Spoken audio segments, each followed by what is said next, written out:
বিসমিল্লাহির রহমানির রহিম। সুপ্রিয় ছাত্রছাত্রীবৃন্দ, আসসালামু আলাইকুম। আশা করি তোমরা সবাই ভালো আছো। করোনাকালীন এই সময়ে শিক্ষা কার্যক্রম যাতে ব্যাহত না হয়, এই কারণে আমাদের এই অনলাইন ক্লাস নেওয়ার ব্যবস্থা। আশা করি তোমরা সবাই এই করোনার সময়ে স্বাস্থ্যবিধি মেনে চলছো এবং ভালো আছো। আমরা আজকে একটা মজার বিষয় নিয়ে কথা বলবো। এটা হচ্ছে রাষ্ট্রবিজ্ঞান বিষয়ের একটা গুরুত্বপূর্ণ বিষয়, হচ্ছে সেপারেশন অফ পাওয়ার। এই বিষয়টা নিয়ে আজকে আমরা কথা বলবো এবং খুব সহজভাবে সুন্দরভাবে বুঝবো।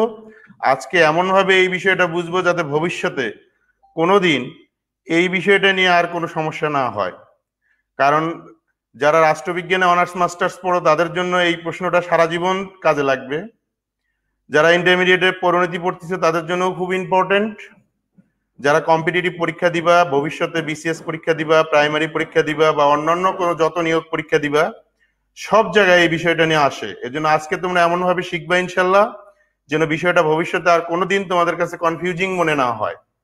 মনে থাকবে? আর তোমরা ইনবক্সে প্রশ্ন করতে পারবা, বেশি বেশি লাইক করবা, কমেন্ট করবা। আর আমি যেহেতু ফেসবুকে ক্লাস নিচ্ছি, এই কারণে এই ক্লাসটা শুধুমাত্র তোমাদের টাইম লাইনে শেয়ার করলেই হয়ে যাবে, ডাউনলোডও করা লাগবে না। শুধু বেশি বেশি টাইম লাইনে শেয়ার করো এবং বিভিন্ন গ্রুপে শেয়ার করো, তাহলে হবে কি অনেক ছাত্রছাত্রী আমাদের দ্বারা উপকৃত হবে ইনশাল্লাহ।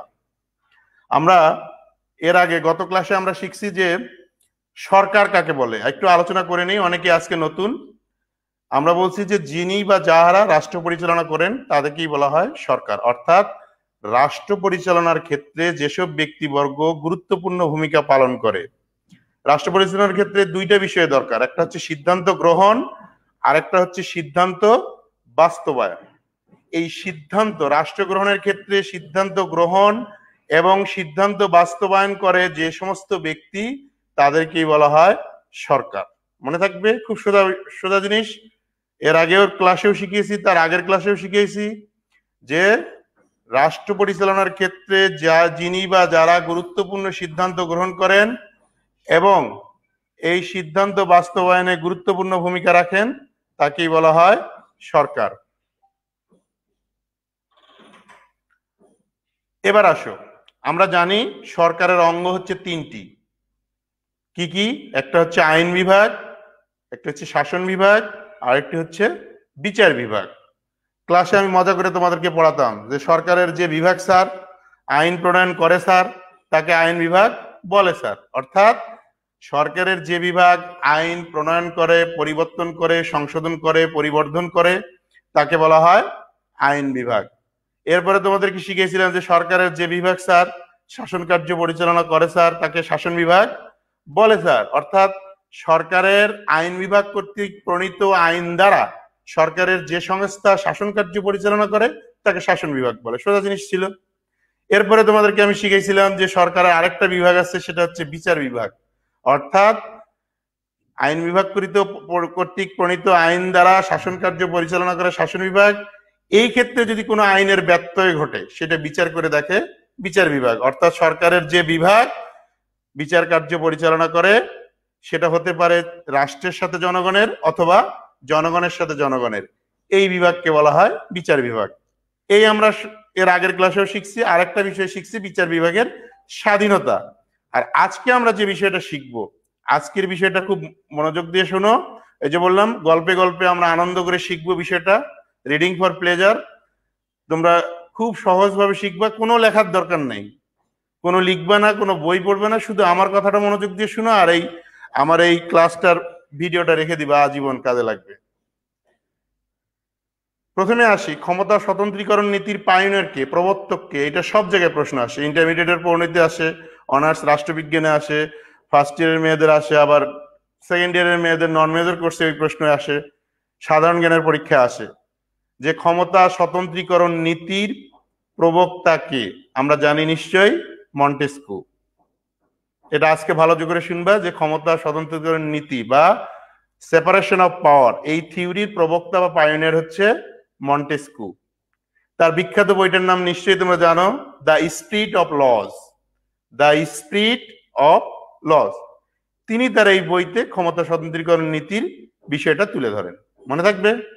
আমি আবার রিপিট করি যে ক্ষমতা স্বতন্ত্রীকরণ নীতির প্রবর্তক হচ্ছে মন্টেস্কু তিনি তার কোন বইতে, দ্য স্পিরিট অফ লস বইতে সর্বপ্রথম কি করেন, ক্ষমতা স্বতন্ত্রীকরণ নীতির তথ্যটি বিজ্ঞানসম্মতভাবে তুলে ধরেন। তবে এর পূর্বেও অ্যারিস্টটল থেকে শুরু করে অনেক রাষ্ট্রবিজ্ঞানী এই থিওরির পক্ষে কথা বলে গেছেন।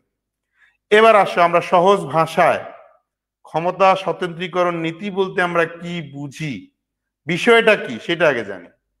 বলা হচ্ছে সরকারের অঙ্গ হলো তিনটা, শাসন বিভাগ, আইন বিভাগ এবং বিচার বিভাগ।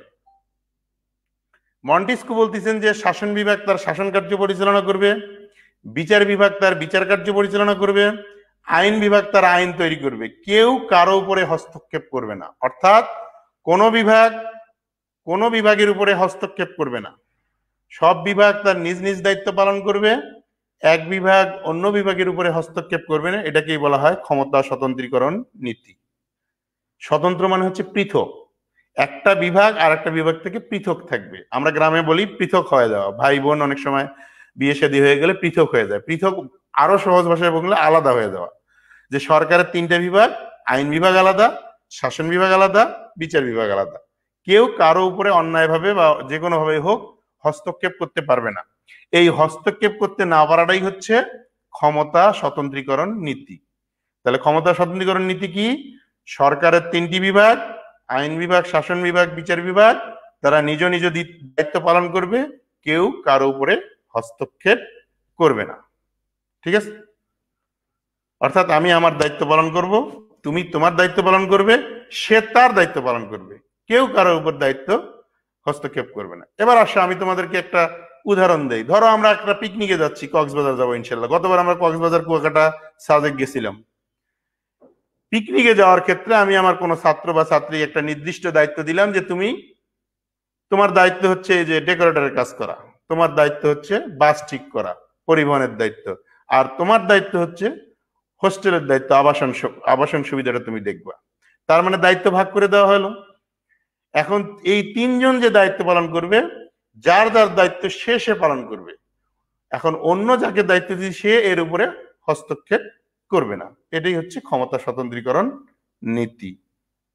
তুমি এই নীতির একটা বাস্তব প্রয়োগ দেখবা। তোমরা যদি কোনো হোটেলে খেতে যাও, দেখবা ওখানে এক ধরনের মেসিয়ার আছে, শুধু পানি দেয়, ওর কাজই হচ্ছে পানি দেওয়া। আবার আরেকজন আছে, সে শুধু খাবার দেয়, ওর কাজ হচ্ছে খাবার দেওয়া।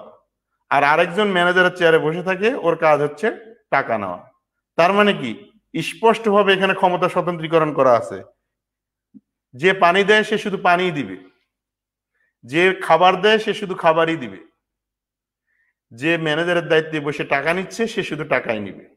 এটা কি বলা হচ্ছে? ক্ষমতা স্বতন্ত্রীকরণ নীতি। অর্থাৎ কেউ যার যার নির্দিষ্ট দায়িত্ব, সে তার নির্দিষ্ট দায়িত্ব পালন করবে, অন্যের দায়িত্বের উপরে সে হস্তক্ষেপ করবে না। আমার মনে হয় এখন তোমাদের কাছে ক্লিয়ার যে স্যার ক্ষমতা স্বতন্ত্রীকরণ কি। ক্ষমতা স্বতন্ত্রীকরণ হচ্ছে যার যেটা ক্ষমতা সে সেটা পালন করবে, অন্য কেউ সেটা সেখানে হস্তক্ষেপ করবে না। এটাই হচ্ছে ক্ষমতা স্বতন্ত্রীকরণ নীতির মূল কথা। যেমন আমার দায়িত্ব হচ্ছে আমার এই ক্লাসটা নেওয়া, আমি শুধু এই ক্লাসটাই নিব। অঙ্ক স্যারের দায়িত্ব হচ্ছে অঙ্কের ক্লাসটা নেওয়া, সে অঙ্কের ক্লাসটাই নেবে। এখন অন্য স্যারের যে ক্লাস আছে সে সেটাই নেবে। এটাই হচ্ছে ক্ষমতা স্বতন্ত্রীকরণ নীতি। তাহলে আমরা থিওরি শিখলাম, প্রবর্তক শিখলাম। এবার আসো, প্রত্যেকটা নীতির কিছু সুবিধা থাকে, অসুবিধা থাকে। সেরকম সেপারেশন অফ পাওয়ারের কিছু সুবিধাও আছে, কিছু অসুবিধাও আছে। এটা সমালোচনাও আছে অনেক, এটার অনেক ভালো দিকও আছে। ভালো দিক হচ্ছে যে ব্যক্তি স্বাতন্ত্র্যবাদ বলে একটা কথা আছে। এই আমি যে একটা ব্যক্তি, আমার একটা আলাদা স্বাতন্ত্র্যবোধ মহান আল্লাহ দিয়ে দিছে, যে আমি আমার অন্যের থেকে আলাদা, আমি আমার মতো করে কাজটা করব। স্যার আপনি আমাকে কাজটা দিছেন স্যার, আমি কিভাবে করি স্যার আপনি দেখেন। তার মানে কি, আমি একটা স্বতন্ত্র সত্তা, আমি আমার মতো করে কাজটা করতে চাই। এই যে ব্যক্তি স্বাতন্ত্র্যবাদ, এই ব্যক্তি স্বাতন্ত্র্যবাদটাকে যদি আমরা তুলে ধরতে চাই, তাহলে অবশ্যই ক্ষমতা স্বতন্ত্রীকরণ নীতির প্রবর্তন করতে হবে। কারণ কারোর উপরে কাউকে চাপিয়ে দিয়ে কোনো দায়িত্ব আসলে পালন করা যায় না। এজন্য আমরা আগে প্রথমে পজিটিভ সাইডগুলো কিছু তোমাদের সামনে তুলে ধরবো, এরপরে তোমাদের সামনে আমি নেগেটিভ সাইড, যে ব্যক্তি ক্ষমতা স্বতন্ত্রীকরণ নীতির নেগেটিভ সাইড কোনগুলি আছে সেগুলো আমরা একটু একটু করে আলোচনা করবো ইনশাআল্লাহ। তোমাদেরকে আগেই বলছি যে তোমাদের অনেক বন্ধু বান্ধবী আছে, তোমাদের নিজেদের টাইম লাইনে ক্লাসটা আমার শেয়ার করবে যাতে অনেক মেয়ে উপকৃত হয়। একই ক্লাস বারবার নেওয়া খুব কষ্টকর, বেশি বেশি শেয়ার করবা। তার আগে আসা দরকার যেটা বললাম যে ক্ষমতা স্বতন্ত্রীকরণ নীতির পজিটিভ সাইড, এটা হতে পারে যে পরীক্ষায় আসতে পারে যে সেপারেশন অফ পাওয়ারের গুরুত্বটা কি, হোয়াই ইট ইজ ইম্পর্টেন্ট, কেন এটা গুরুত্বপূর্ণ, অথবা এর ভালো দিকগুলো কি কি। যেটাই প্রশ্ন আসুক উত্তর একই, মনে থাকবে। তোমাদেরকে গত ক্লাসে আরেকটা বিষয় শিখিয়েছি যে ইন্ডিপেন্ডেন্স অফ জুডিশিয়ারি, অর্থাৎ বিচার বিভাগের স্বাধীনতা। আমরা যদি বিচার বিভাগের স্বাধীনতা সুনিশ্চিত করতে চাই তাহলে অবশ্যই আমাদের সেপারেশন অফ পাওয়ার দরকার। আমরা কি করব, বিচার বিভাগের স্বাধীনতা দিব, কিন্তু আইন বিভাগ শাসন বিভাগ যদি বিচার বিভাগের উপরে প্রভাব বিস্তার করে তাহলে বিচার বিভাগের স্বাধীনতা থাকবে না। তাহলে অবশ্যই সেপারেশন অফ পাওয়ার লাগবে, বিচার বিভাগের আলাদা ক্ষমতা থাকবে, শাসন বিভাগের আলাদা ক্ষমতা থাকবে, আইন বিভাগের আলাদা ক্ষমতা থাকবে। তাহলে 1 নম্বর পয়েন্ট দেখো, ক্ষমতা স্বতন্ত্রীকরণ নীতির গুরুত্ব বা পজিটিভ সাইড কি, যে বিচার বিভাগের স্বাধীনতা সুনিশ্চিত করা। বিচার বিভাগের স্বাধীনতা যদি আমরা সুনিশ্চিত করতে চাই তাহলে আমাদের কি করতে হবে, অবশ্যই ক্ষমতা স্বতন্ত্রীকরণ নীতি চালু করতে হবে। দ্বিতীয়, স্বেচ্ছাচারিতা রোধ। একই ব্যক্তির কাছে যদি সবময় ক্ষমতা থাকে তাহলে সেই ব্যক্তি স্বেচ্ছাচার হয়।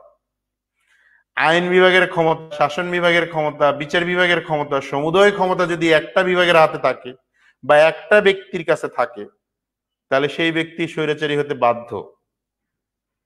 যেটা আমরা বলি কল্যাণমূলক রাষ্ট্রে জনগণের কল্যাণ করা যেটা রাষ্ট্রের কর্তব্য, সেই ধরনের রাষ্ট্র ব্যবস্থায় এই ধরনের স্বৈরাচারী মানসিকতা থাকা উচিত নয়। এই কারণে কি করা উচিত, ক্ষমতা স্বাতন্ত্রীকরণ নীতির প্রবর্তন করা উচিত। তাহলে কি কি বললাম, প্রথমে বললাম যে বিচার বিভাগের যদি আমরা স্বাধীনতা সুনিশ্চিত করতে চাই তাহলে অবশ্যই সেপারেশন অফ পাওয়ার জরুরি। দ্বিতীয়ত আমি যে কোনটা কথা বললাম, যে আমরা যদি ব্যক্তি স্বাধীনতা সুনিশ্চিত করতে চাই তাহলে সেপারেশন অফ পাওয়ার জরুরি। এরপরে আমি বললাম যে সরকারের স্বেচ্ছাচারিতা, সরকার হোক আর অন্য কোনো যে কোনো বিভাগের যে স্বেচ্ছাচারিতা আছে এটাকে যদি আমরা রোধ করতে চাই তাহলে কি হবে, অবশ্যই ক্ষমতা স্বতন্ত্রীকরণ নীতি প্রবর্তন করতে হবে। এরপরে আসো সুশাসন বা গুড গভর্নেন্স, বর্তমানের আলোচিত শব্দ, বাংলাদেশ সহ পৃথিবীর সারা বিশ্বে সবার কাছে একটা চ্যালেঞ্জ, কিভাবে হাউ টু ইমপ্রুভ বা how to implement the good governance, সুশাসন আমরা কিভাবে প্রতিষ্ঠা করতে পারি। সুশাসনের 4টা বৈশিষ্ট্য লক্ষণীয়, দেখো অ্যাকাউন্টেবিলিটি, জবাবদিহিতা, ট্রান্সপারেন্সি, স্বচ্ছতা, পার্টিসিপেটরি অংশগ্রহণমূলক, এবং লেজিটিমেসি বৈধতা। এই 4টা বৈশিষ্ট্য সুনিশ্চিত করতে গেলে অবশ্যই সেপারেশন অফ পাওয়ার বা ক্ষমতা স্বতন্ত্রীকরণ নীতি থাকা লাগবে। ক্ষমতা যদি আলাদা করা না থাকে তাহলে জবাবদিহিতাও সুনিশ্চিত করা যাবে না, ক্ষমতা যদি আলাদা করা না থাকে তাহলে স্বচ্ছতাও সুনিশ্চিত করা যাবে না, ক্ষমতা যদি আলাদা করা না থাকে তাহলে অংশীদারিত্বও সুনিশ্চিত করা যাবে না, ক্ষমতা যদি আলাদা করা না থাকে তাহলে তোমার এই বৈধতাও সুনিশ্চিত করা যাবে না।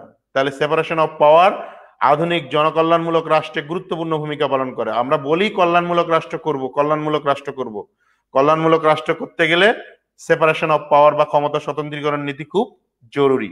মানে অবশ্যই আইন বিভাগের স্বাধীনতা থাকতে হবে, শাসন বিভাগের স্বাধীনতা থাকতে হবে, বিচার বিভাগের স্বাধীনতা থাকতে হবে। মনে থাকবে বিষয়গুলো, মনে রাখবা।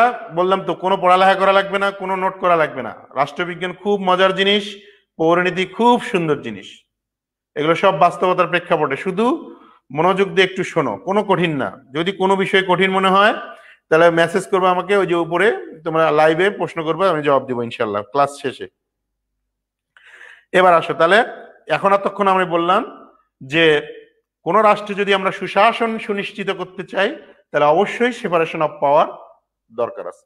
সেপারেশন অফ পাওয়ার ছাড়া ওই রাষ্ট্রে সুশাসন সুনিশ্চিত করা কোনোভাবেই সম্ভব নয়।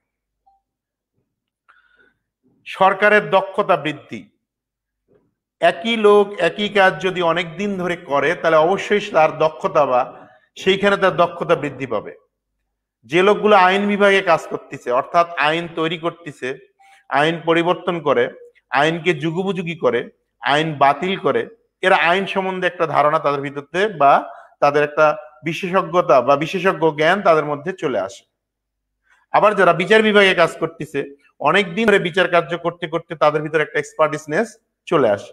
আবার যারা শাসন কার্য পরিচালনা করতেছে তাদের ভিতরে অনেকদিন ধরে একই কাজ করার কারণে শাসন সংক্রান্ত একটা এক্সপার্টিসনেস চলে আসে, অথবা তাদের ভিতরে একটা দক্ষতা চলে আসে। এই যে দেখো, বিভিন্ন বিভাগের কাছে ক্ষমতা ভাগ করে দেওয়ার কারণে এই যে প্রত্যেকটা বিভাগের দক্ষতাটা বৃদ্ধি পাবে এবং সরকারের সুশাসন সুনিশ্চিত হবে। এই কারণে সেপারেশন অফ পাওয়ার খুব জরুরি। অর্থাৎ বিশেষজ্ঞ যদি আমরা তৈরি করতে চাই, কোনো একটা বিষয়ে যদি স্পেশালি এই বিষয়ে স্কিল্ড লোক দরকার হয়, তাহলে অবশ্যই সেপারেশন অফ পাওয়ার করা লাগবে। কারণ যে তুমি যদি গার্মেন্টসে যাও, গার্মেন্টসের যে লোকটা যে কাটে, শুধু কাপড় কাটে, আমাদের যে গার্মেন্টস সেক্টর এখন ফরেন রেমিটেন্সের বেশিরভাগ আসে হলো বাংলাদেশের তৈরি পোশাক কারখানা থেকে বা তৈরি পোশাক রপ্তানির মাধ্যমে।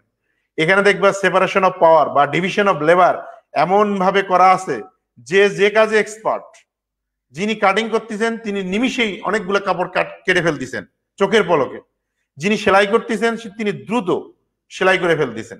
যিনি প্যাকেজের কাজ করতেছেন তিনি প্যাকেজ করতেছেন। তার মানে কি, প্রত্যেক দিন সেলাই করে করে করে তার ভিতরে একটা বিশেষ এক্সপার্টনেস চলে এসছে। যে বেচারা প্যাকেজিং এর কাজ করতেছে, প্যাকেট করা তৈরি পোশাকগুলোকে একটা প্যাকেটের মধ্যে আবদ্ধ করতেছে, তার ভিতরে একটা এক্সপার্টনেস চলে এসছে। আবার যে বেচারা কাটতেছে, কাটিং মাস্টার, তার ভিতরে একটা এক্সপার্টনেস চলে এসছে। এটা সম্ভব হয়েছে কাজটা ভাগ করে দেওয়ার কারণে, যে তুমি কাপড়টা শুধু কাটবা, তুমি কাপড়টা শুধু প্যাকেট করবা, তুমি কাপড়টা শুধু সেলাই করবা।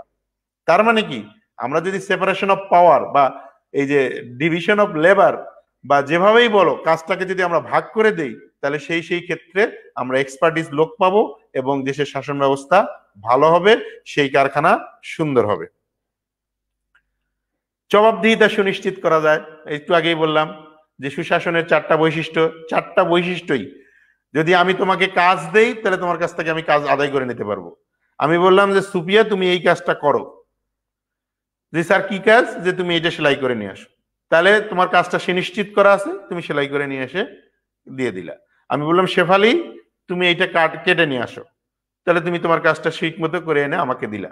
আমি বললাম যে নীলিমা তুমি এটা প্যাকেট করো, তাহলে তুমি সেটা করে দিলা। তার মানে কি, কাজটা খুব সুন্দরভাবে হলো এবং যে যার মতো কাজ করলো, এর ফলে কাজটার কোনো বিঘ্ন ঘটলো না। ঠিক রাষ্ট্রীয় পাওয়ার যদি আইন বিভাগ, শাসন বিভাগ এবং বিচার বিভাগের কাছে থাকে এবং তারা যদি স্বস্বভাবে দায়িত্ব পালন করে, তাহলে কি হবে, নিজ নিজ দায়িত্ব যদি পালন করে থাকে, তাহলে সুশাসন সুনিশ্চিত হবে, জনকল্যাণমূলক রাষ্ট্রে জনকল্যাণ সাধিত হবে এবং রাষ্ট্র ব্যবস্থা সুন্দর হবে। এইসব গুলো বললাম হচ্ছে ক্ষমতা স্বতন্ত্রীকরণ নীতির পজিটিভ সাইড বা ইম্পর্টেন্স, কেন দরকার ক্ষমতা স্বতন্ত্রীকরণ নীতি। কিন্তু সেপারেশন অফ পাওয়ারের অনেক সমালোচনাও আছে। তোমরা জানো সমালোচনা মানে কিছু লোক আমাদের যেমন সমালোচনা করে যে এই নীতিটা ভালো না। সবচেয়ে যেটা বড় সমালোচনা হয় যে ক্ষমতা যদি আমরা একেবারেই ভাগ করে দেই তাহলে পরিস্থিতি অনেক সময় জটিল আকার ধারণ করে। যে এই ধরো এক বিয়ে বাড়িতে আমি খেতে গেছি, কোনো এক ছাত্রী আমাকে দাওয়াত দিয়েছে, সেখানে ক্ষমতা ভাগ করা আছে যে এই টেবিলে এই লোক ডাল দিবে, এই লোক পানি দিবে, এই লোক খাবার দিবে। কিন্তু কোনো কারণে যিনি প্লেট দিবেন তিনি নাই। আমি ঘন্টার পর ঘন্টা বসে আছি, যিনি ভাত দিবেন তিনি ভাত নিয়ে দাঁড়ায় আছেন, যিনি পানি দিবেন তিনি পানি নিয়ে দাঁড়ায় আছেন, কিন্তু আমার প্লেটই নাই। এখন আমি বলতেছি ভাই আমাকে খাবার দেন, যিনি ভাত নিয়ে দাঁড়িয়ে আছেন তিনি বলতেছেন ভাত নিয়ে তো আসি স্যার, আপনার তো প্লেট নাই। তো পানিওয়ালাও বলতেছে স্যার আপনার তো প্লেট নাই, ভাত কিভাবে দিবে। কিন্তু ওনারা ইচ্ছা করলেই একটা প্লেট আমাকে এনে দিতে পারে, কিন্তু ওরা আনবে না। কারণ হলো ক্ষমতা ভাগ করা আছে যে আমি প্লেট দিব না, আমি শুধু ভাত দিব, আমি প্লেট দিব না, আমি শুধু পানি দিব। অর্থাৎ রাষ্ট্রীয় ক্ষমতা যদি চরমভাবে তিনটা বিভাগকে ভাগ করে দেওয়া হয়, কেউ কারোর সাথে যদি কোঅপারেশন না করে, অর্থাৎ এক বিভাগ যদি অন্য বিভাগের সাথে সমন্বয় না করে, তাহলে আবার জটিল আকার ধারণ করবে, রাষ্ট্রই চলবে না। মানে ভাত আছে পানি আছে, আমি খেতে পারবো না কারণ আমার প্লেট নাই। তোমরা আমাদের রোকেয়া কলেজে আসো, দেখো রোকেয়া কলেজের সামনের রাস্তাটায় যদি একটা গাছ পড়ে যায়, আর ক্ষমতা স্বতন্ত্রীকরণ নীতি যদি চরমভাবে প্রযোজ্য থাকে, তাহলে দেখো এই গাছ সরানো মুশকিল আছে, কারণ গাছ কাটা যাবে না পরিবেশ মন্ত্রণালয়ের রাস্তা, জনপদ সড়ক ও যোগাযোগ মন্ত্রণালয়ের রাস্তা, আবার স্কুলটা কলেজটা শিক্ষা মন্ত্রণালয়ের। কেউ কোনো রিস্ক নেবে না, দায়িত্ব সব ভাগ আছে, শিক্ষা মন্ত্রণালয়ের দায়িত্ব এক, স্বরাষ্ট্র মন্ত্রণালয়ের দায়িত্ব এক। এই জন্য বলা হচ্ছে যদি ক্ষমতা স্বতন্ত্রীকরণ নীতিকে আমরা যদি চরমভাবে প্রয়োগ করতে যাই, সেক্ষেত্রে একটা মারাত্মক সমস্যা হলো জটিল আকার ধারণ করে এবং শাসন ব্যবস্থা স্মুথলি পরিচালনা করা যায় না। অর্থাৎ এটাকে যেমন কঠিন ভাবে প্রয়োগ করা যাবে না, যে আজকে আমার দায়িত্ব ছিল ওইখানে যাওয়ার, কিন্তু আমি যেতে পারি নাই, তাহলে আমার পরিবর্তে আরেকজন যাবে, কিন্তু সে যাবে না, সে বলবে না ওটা তো আজকে আমার দায়িত্ব না, ওটা ওর দায়িত্ব। এই জন্যই আরেকটা থিওরি এখন পৃথিবীতে জনপ্রিয়, সেটাকে বলা হয় ব্যালেন্স অফ পাওয়ার, নিয়ন্ত্রণ ও ভারসাম্য নীতি, checks and balance, checks and balance. নিয়ন্ত্রণও থাকবে, আবার কি থাকবে, সমন্বয় থাকবে। একটা বিভাগ আর একটা বিভাগ থেকে আলাদাও হবে, কিন্তু দুই বিভাগের মধ্যে আবার সমন্বয় থাকবে, অর্থাৎ চেকস অ্যান্ড ব্যালেন্স থাকবে। তাহলে ক্ষমতা স্বতন্ত্রীকরণ নীতির সবচেয়ে যেটা সমালোচনা হয়, আমরা সেটা সবচেয়ে সমালোচনা দেখতে পারি, সেটা হচ্ছে যে আমরা যদি সেপারেশন অফ পাওয়ার এই থিওরিকে যদি আমরা কঠিন ভাবে প্রয়োগ করতে যাই, তাহলে শাসন ব্যবস্থায় কি হবে, জটিল পরিস্থিতির একটা সৃষ্টি হবে বা অস্থিরতার সৃষ্টি হবে, রাষ্ট্র অচল হয়ে পড়তে পারে। আইন বিভাগ বলবে এটা আমার কাজ না, আবার শাসন বিভাগ বলবে এটা আমারও কাজ না। এখন আইন বিভাগ একটা আইন বানালো, শাসন বিভাগ সেই আইন দিয়ে শাসন কার্য পরিচালনা করে না। আবার বিচার বিভাগ একটা রায় দিল, শাসন বিভাগ সেটা মানে না, কারণ এটা তো আমার কাজ না।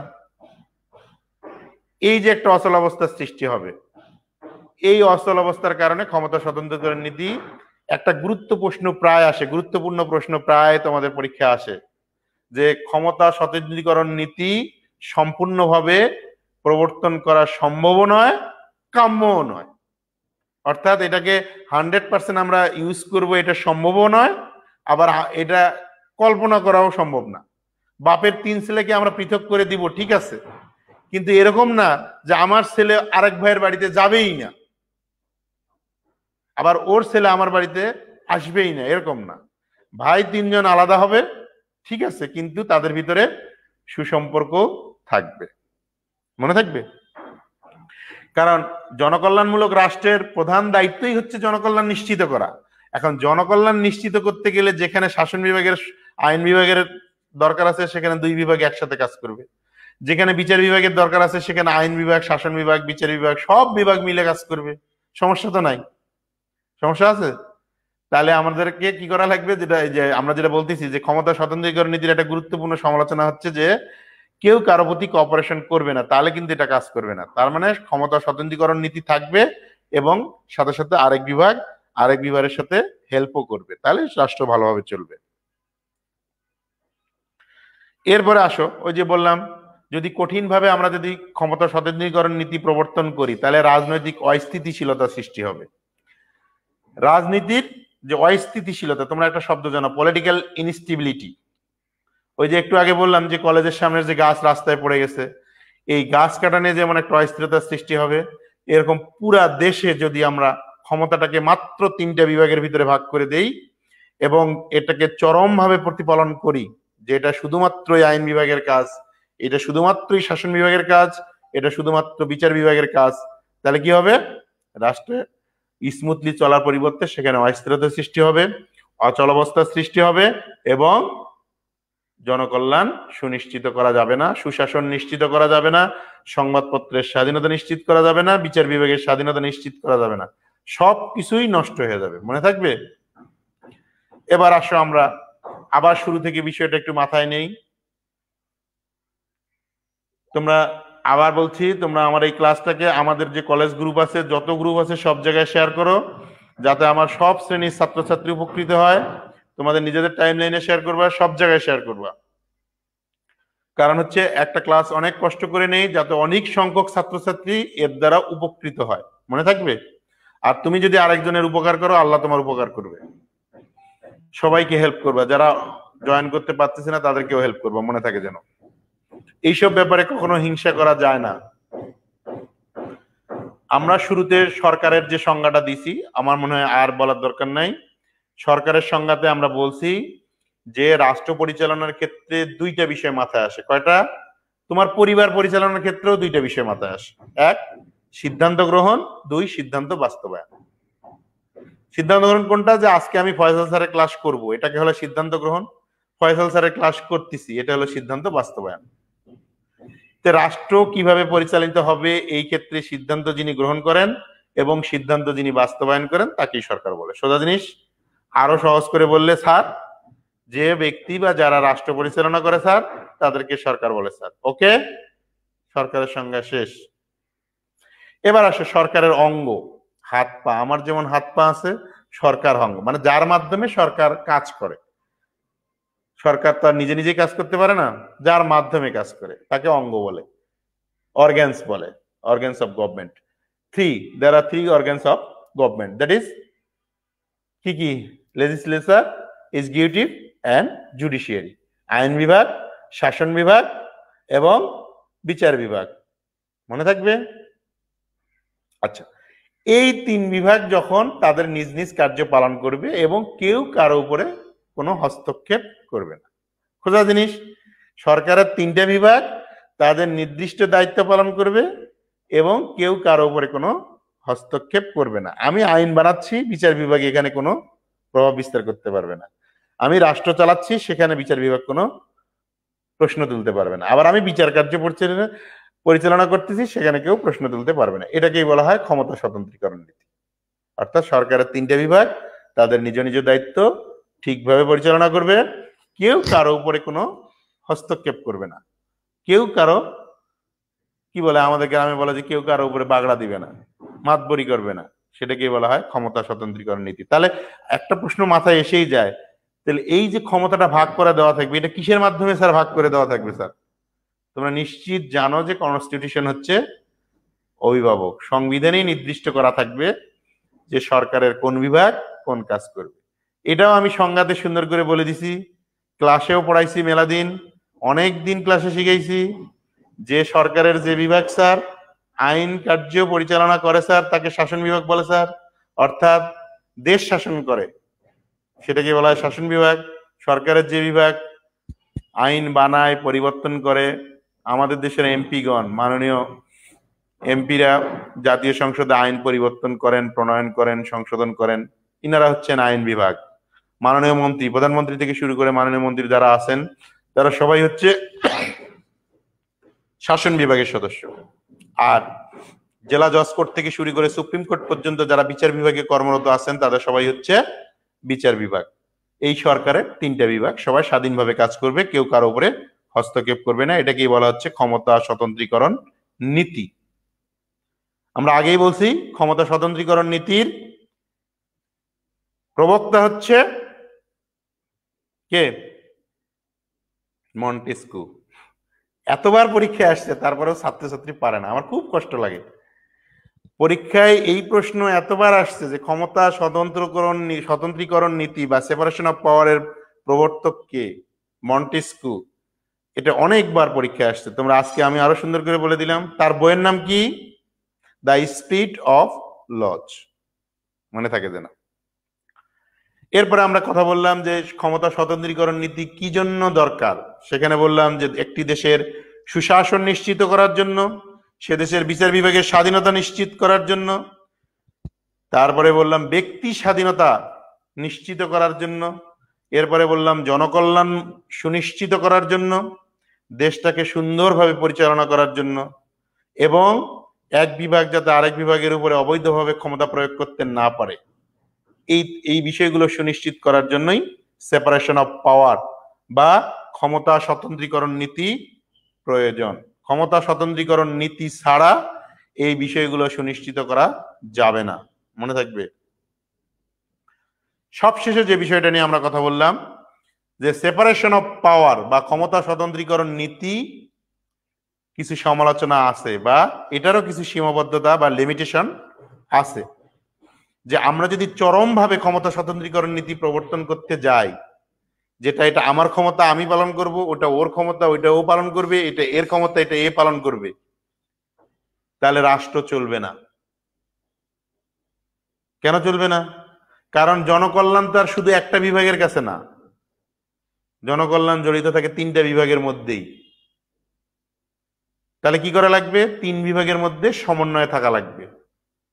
কারণ আমাদের সবারই টার্গেট, সরকারের টার্গেট হচ্ছে জনকল্যাণ নিশ্চিত করা। তাহলে আমাদের 3 বিভাগের মধ্যে কি থাকা লাগবে? সমন্বয় থাকা লাগবে। এই 3 বিভাগের মধ্যে সমন্বয় সাধন ছাড়া শুধুমাত্র যদি আমরা সেপারেশন অফ পাওয়ার বা ক্ষমতা স্বতন্ত্রীকরণ নীতি করে থাকি, তাহলে সেটা কাজ করবে না। রাষ্ট্রে অচলাবস্থা সৃষ্টি হবে, দেশে অচলাবস্থা সৃষ্টি হবে, সুশাসন সুনিশ্চিত করা সম্ভব হবে না। মনে থাকবে? এই কারণেই তোমাদের আরো 2টা প্রশ্ন, যে প্রাসঙ্গিক প্রশ্ন আসে, যে ক্ষমতা স্বতন্ত্রীকরণ নীতির প্রয়োগ সম্ভব নয় এবং কাম্যও নয়। ক্ষমতা স্বতন্ত্রীকরণ নীতি ওইভাবে প্রয়োগ করা সম্ভব নয় যে এটা আমার কাজ শুধু আমি করব আর অন্যের করা যাবে না, এটা তোমার কাজ শুধু তুমি করবে এটা অন্য করা যাবে না। যেমন একটু আগে আমি ওই যে খাবারের বিয়ে বাড়ির উদাহরণ দিলাম, যে আমার শুধু ভাত আনার কাজ বা খাবার আনার কাজ, আমি স্যারকে প্লেটটা দিব না। আমার শুধু পানি আনার কাজ, আমি স্যারকে প্লেটটা দিব না। এখন যার প্লেট দেওয়ার দায়িত্ব সে তো নাই, তাহলে স্যারের আর খাওয়া হবে না। তাহলে আমাকে কি করতে হবে? আমি ঠিক আছে আমার খাবার আনার দায়িত্ব, সাথে যদি একটা প্লেট এনে দেই তাহলে স্যারের খাবারটাও হয়ে যাবে।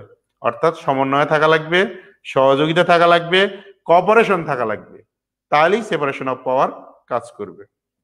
এই কারণে আমরা আরেকটা জিনিস, এটা পরের ক্লাসে তোমাদেরকে শিখাবো আরো পরে, নিয়ন্ত্রণ ও ভারসাম্য নীতি। তাহলে আশা করা যায় যে আজকের পরে কোনোদিন কোনো ক্লাসে সেপারেশন অফ পাওয়ার বা ক্ষমতা স্বতন্ত্রীকরণ নীতি যদি পরীক্ষায় আসে আর তোমাদের ভুল হবে না।